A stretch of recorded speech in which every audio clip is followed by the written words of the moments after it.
अनार जलाओ ना मम्मी, लो। अरे बिटिया, हम क्या जलाएंगे, हमको तो इन सब चीजों से डर लगता है भैया। मैं नहीं करूंगी, अपने पापा से जलवाओ तुम भाई, मैं नहीं करने वाली। मुझे तो बहुत डर लगता है इन सब चीजों से। अरे अरे भाग्यवान, जला लो, बच्ची इतना जिद कर रही है, कुछ नहीं होगा। कितना ज्यादा मैं लाया ही हूँ, दो चार ही तो है। माता लक्ष्मी की कृपा से हमारी भी दिवाली हो गई। माता लक्ष्मी की कृपा से लोगों ने घरों की सफाई पुताई किसी न किसी काम में मुझे बुला ही लिया, और दो चार दिनों की व्यवस्था हो गई। उसी से कम कुछ पैसे मिल गए और मेरी बिटिया की दिवाली हो गई। तो जब माता लक्ष्मी की कृपा से हमारी दिवाली हो गई है, तो कम से कम इतना तो हमें करना ही चाहिए कि खुशी खुशी दिवाली मनाए। जला लो ना दो चार।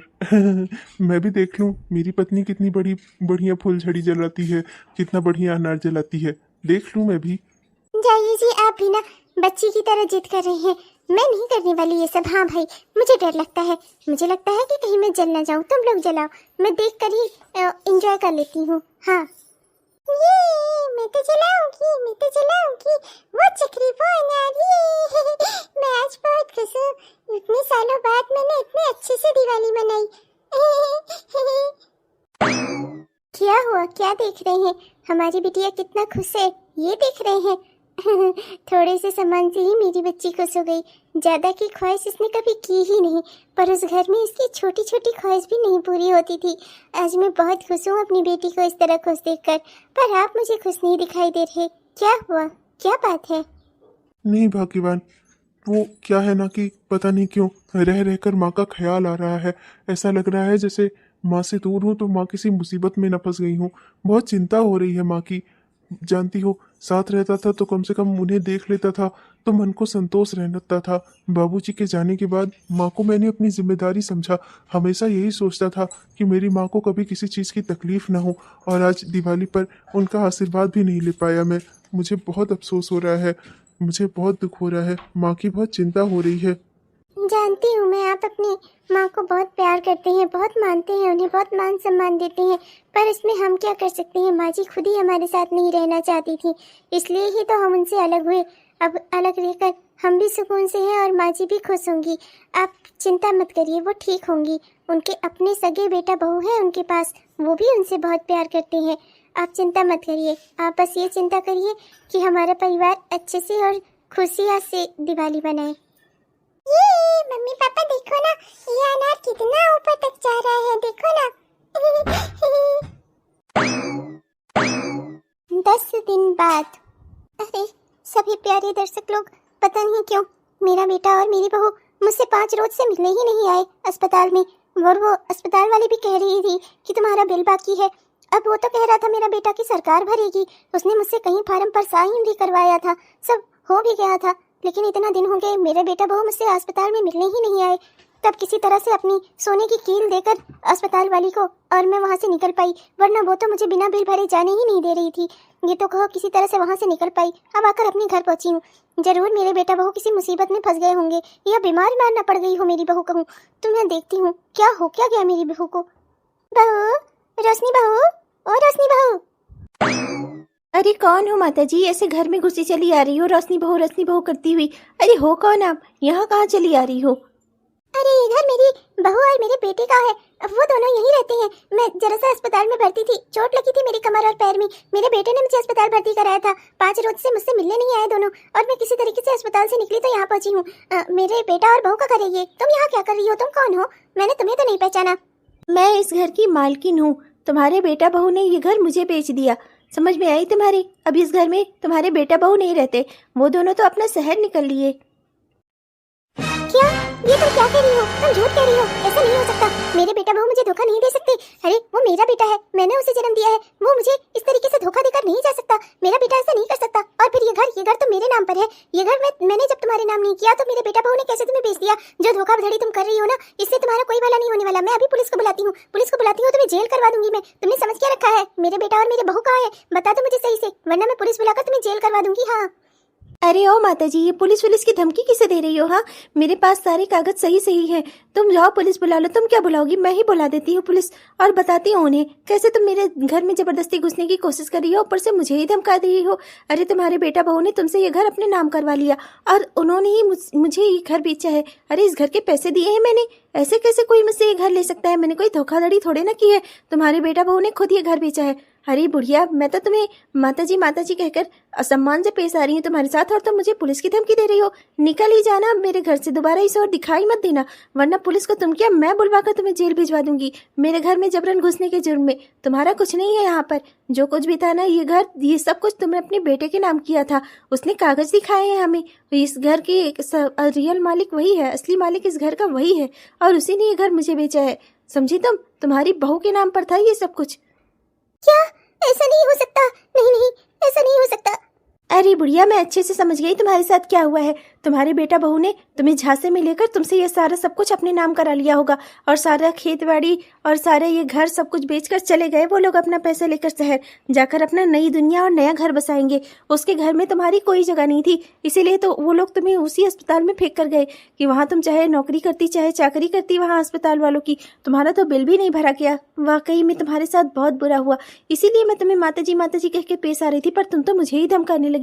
पर इसमें किया क्या जा सकता है? तुम्हारे बेटा बहू ने तुम्हें धोखा दिया है, सब समझ गई मैं तुम्हारी सारी राम कथा सुनकर, पर मैं इसमें कुछ नहीं कर सकती। तुम अगर चाहती हो तो यहीं बैठ जाओ 2 मिनट, मैं तुम्हें पानी दे देती हूँ, पानी पी लो और फिर अपने लिए कोई नया घर और नया रास्ता तलाश लो, क्योंकि इस घर में अब तुम्हारा कुछ नहीं है और मैं तुम्हें यहाँ नहीं रहने दूंगी। ये मेरा घर है।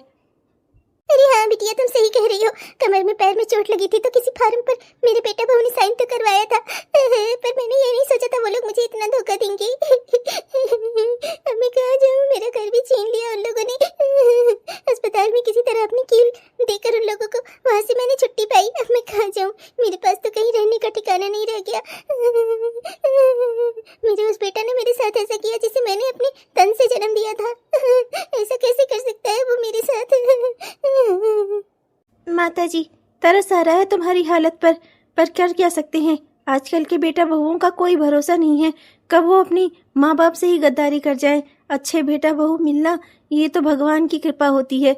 अब तुम्हारे पास नहीं है तो तुम्हें दर दर की ठोकरें खानी ही होंगी।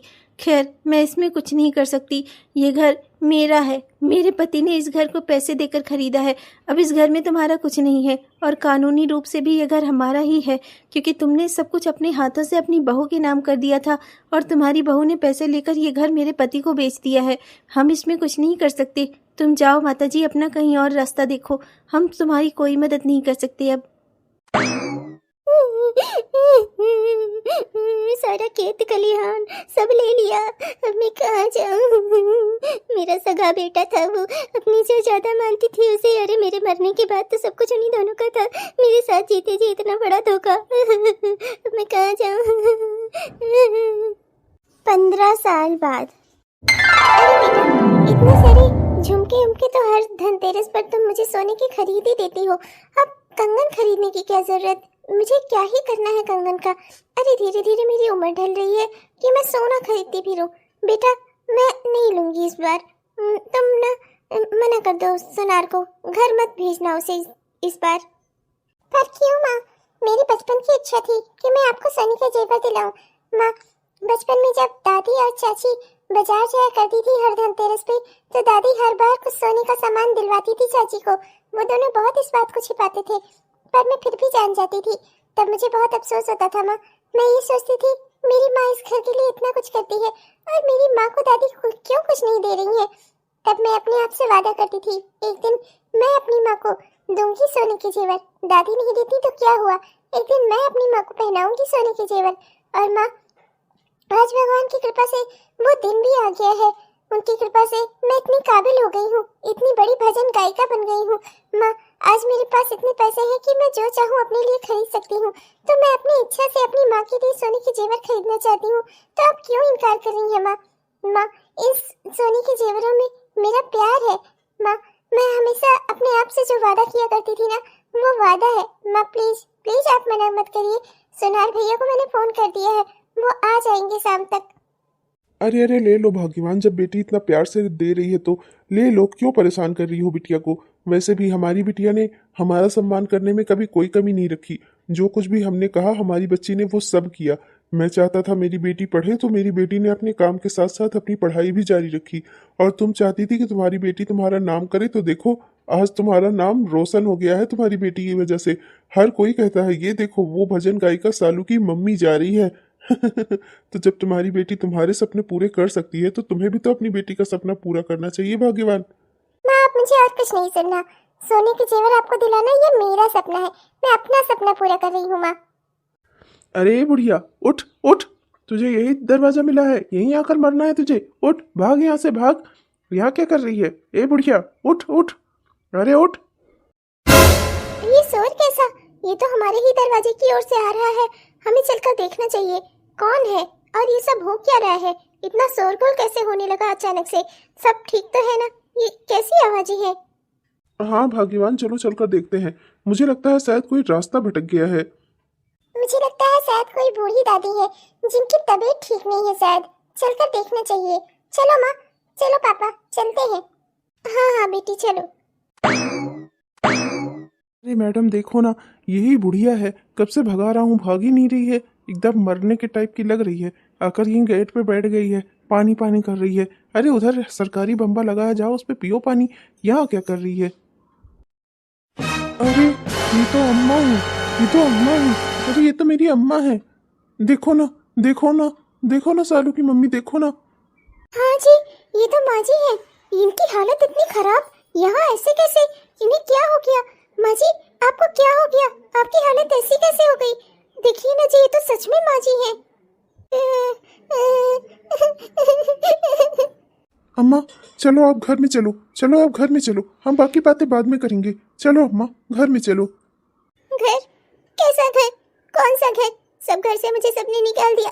मेरा अपना बेटा, मेरी अपनी बहू, दोनों ने मुझे धोखा देकर सब कुछ अपने नाम करा लिया। अपना शहर चले गए। 15 साल से लोगों के घरों में बर्तन घिसकर, भीख मांगकर, खाकर किसी तरीके से अपनी जिंदगी गुजार रही हूँ। अब नहीं सहा जाता, अब नहीं सहा जाता मुझसे। बस बहुत हो गया, अब मुझे कहीं नहीं जाना। क्या वो लोग ऐसा कर सकते हैं? माँ जी, उन लोगों ने आपके साथ ऐसा किया। मुझे ये तो पता था कि रोशनी एक बुरी बहू है, पर मैं ये नहीं जानती थी कि वो इतना गलत कर सकती है आपके साथ। माँ जी, फिर आप हमारे पास क्यों नहीं आई? क्यों नहीं आई आप हमारे पास? मैं तुम्हारे बारे में कुछ नहीं जानती थी, तुम्हारा पता भी मुझे नहीं पता था। मैं क्या करती? मुझसे गलती हो गई। तुम लोगों को मैंने घर से निकाला और मेरा सब कुछ खत्म हो गया। अपनी गलती पर मैं हमेशा शर्मिंदा रहूंगी। दादी, चलो आप घर के अंदर चलो। हम है ना, हम आपको डॉक्टर को दिखाएंगे, सब ठीक हो जाएगा। आप ठीक हो जाओगी दादी। तो सालू है ना? सालू, तू इतनी बड़ी हो गई। लोग कह रहे थे कि ये बहुत बड़ी भजन गायिका का घर है, तू ही है वो। तो इतनी बड़ी आदमी हो गई। ये सब घर, ये सब तुम लोगों का है? हाँ माँ, ये सालू है, मेरी बेटी सालू, आपकी पोती सालू। माँ आप घर के अंदर चलो ना, सब ठीक हो जाएगा। हम आपको डॉक्टर को दिखाएंगे, सब ठीक हो जाएगा। तुम लोग इतना कामयाब हो गए, इतना सब कुछ बना लिया तुम लोगों ने। आज मैं बहुत खुश हूँ। मैंने जो गलती की थी, भगवान ने वो गलती सुधार दी। तुम लोग बहुत अच्छे थे। तुम लोग जब तक मेरे पास थे, मेरे घर में कभी किसी चीज की कोई कमी नहीं थी। मेरी जिंदगी बहुत अच्छे से गुजर रही थी। तुम लोगों के उस घर से आने के बाद ही सब कुछ बिगड़ गया, सब खत्म हो गया। मेरा बहू तो बहुत अच्छी थी। तू कर्म वाली थी, तू जब भागो वाली थी। तू जब तक तू मेरे घर में थी, कभी किसी चीज की कमी नहीं हुई मुझे। पर मैं ही बुरी थी। तुम लोगों को हमेशा सौतेला समझा मैंने। आज मेरा मन बहुत बहुत संतुष्ट है तुम लोगों को इतना सुखी देखकर।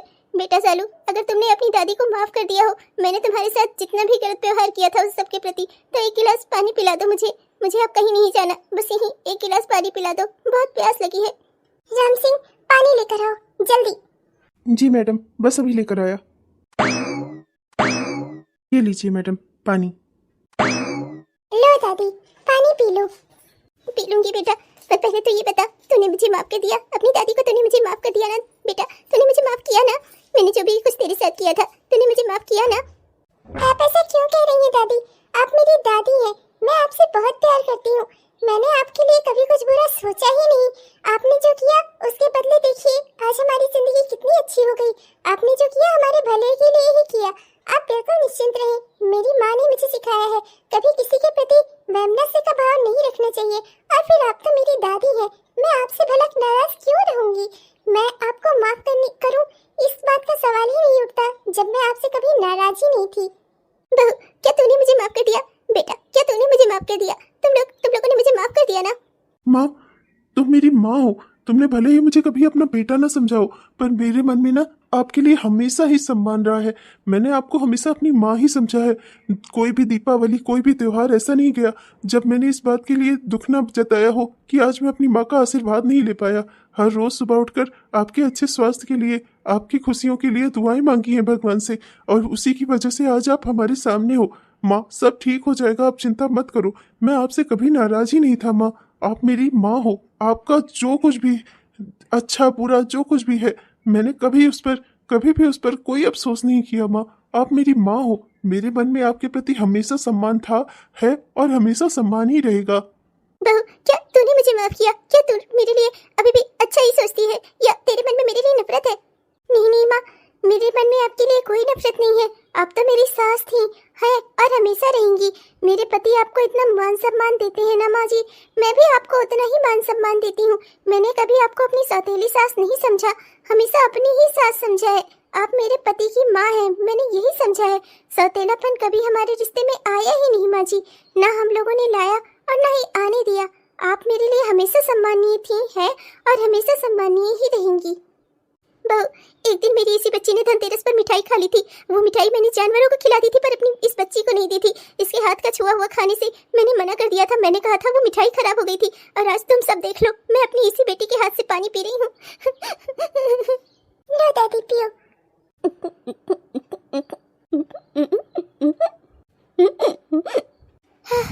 दादी, ये बोतल तो खत्म हो गई, मैं और पानी लेकर आती हूँ। आप चलो घर के अंदर चलो। नहीं बेटा, मेरे पास अब समय भी खत्म हो गया।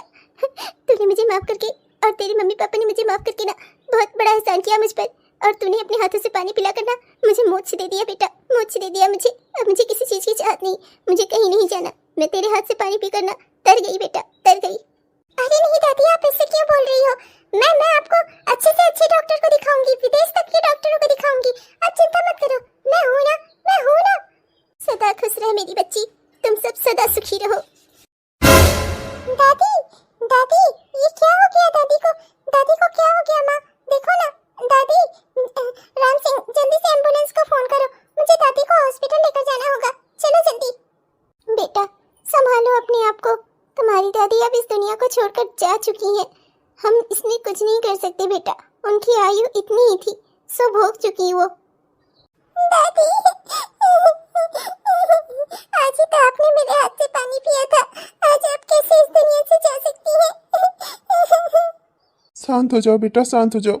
तुम्हारी दादी के प्राण शायद तुम्हारे हाथों से पानी पीने की वजह से ही रुके हुए थे। तुमने आज उन्हें पानी पिलाकर मोक्ष प्रदान कर दिया। उन्होंने यही कहा ना, उन्होंने तुम्हें आशीर्वाद दिया है, जिंदगी में तुम अपने आगे बढ़ती जाओगी और तरक्की करती जाओगी। इसीलिए खुश हो कि तुम्हारी दादी ने तुम्हें आशीर्वाद दिया है, और अपने अंत समय में वो हमारे पास तक पहुंची। ये बहुत बड़ी बात है बेटा, बहुत बड़ी बात है ये। माँ जी ने बहुत बुरे बुरे दिन देखे अपनी जिंदगी में, लेकिन अंत समय में वो हमारे पास आ गई। इसके लिए भगवान का बहुत शुक्रिया। हमने माँ जी को आज इस हालत में देखा, मुझे बहुत दुख हुआ, पर माँ जी को अपनी गलती का एहसास था। माँ जी ने हमें आशीर्वाद दिया, और हम सुकून से माँ जी को अब इस दुनिया से विदा करेंगे। हम अपनी माँ को हमेशा अच्छे से ही याद करेंगे। इनके जो भी इन्होंने बुराइयां की थी वो सब भुलाकर इनके दिए हुए अच्छे संस्कारों को याद करेंगे, इनके इस अच्छे बर्ताव को याद करेंगे, इनके दिए हुए आशीर्वाद को याद करेंगे। मैं जिंदगी भर इन्हें अपनी माँ समझता रहा। इन्होंने भले ही मुझे सौतेला बेटा समझा हो, पर मैंने इन्हें अपनी सगी माँ का दर्जा दिया था, और आज भी मैं इन्हें वही समझता हूँ। बेटी, शांत हो जाओ, जाने वाले को कोई नहीं रोक सकता। माँ जी ने अपनी आयु पूरी कर ली, बस सुकून इस बात का है कि अपने अंत समय में वो जो चाहती थी वो कर पाई। बहुत कम लोग ऐसे होते हैं जिनकी इच्छाएं उनके मरने से पहले पूरी होती हैं, और तुम्हारी दादी की इच्छा उनके मरने से पहले पूरी हुई। ये बहुत बड़ी बात है बेटा। दादी, मैं आपको हमेशा अपनी दादी ही मानूंगी, और मैं आपको हमेशा इसीलिए याद करूंगी कि आपने मुझे इतना सारा आशीर्वाद दिया। मेरी तरक्की से आप खुश थी, बस आपकी यही बात मैं याद रखूंगी दादी। मैं भी आपके साथ और जीना चाहती थी, आपको अपना भजन सुनाना चाहती थी, आपको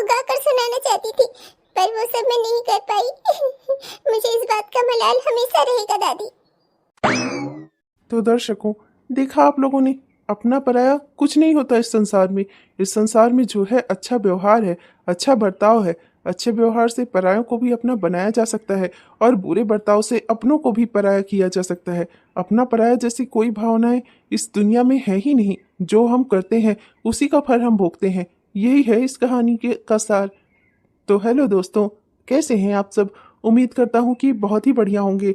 आपने हमारा यह वीडियो पूरा देखा, इसके लिए आपका दिल से बहुत बहुत धन्यवाद। दोस्तों, कैसा लगा आपको? उम्मीद करता हूं कि पसंद आया होगा, और अगर पसंद आया तो कृपया वीडियो को लाइक जरूर करिएगा और अपने दोस्तों को, रिश्तेदारों को वीडियो को शेयर भी जरूर करिएगा।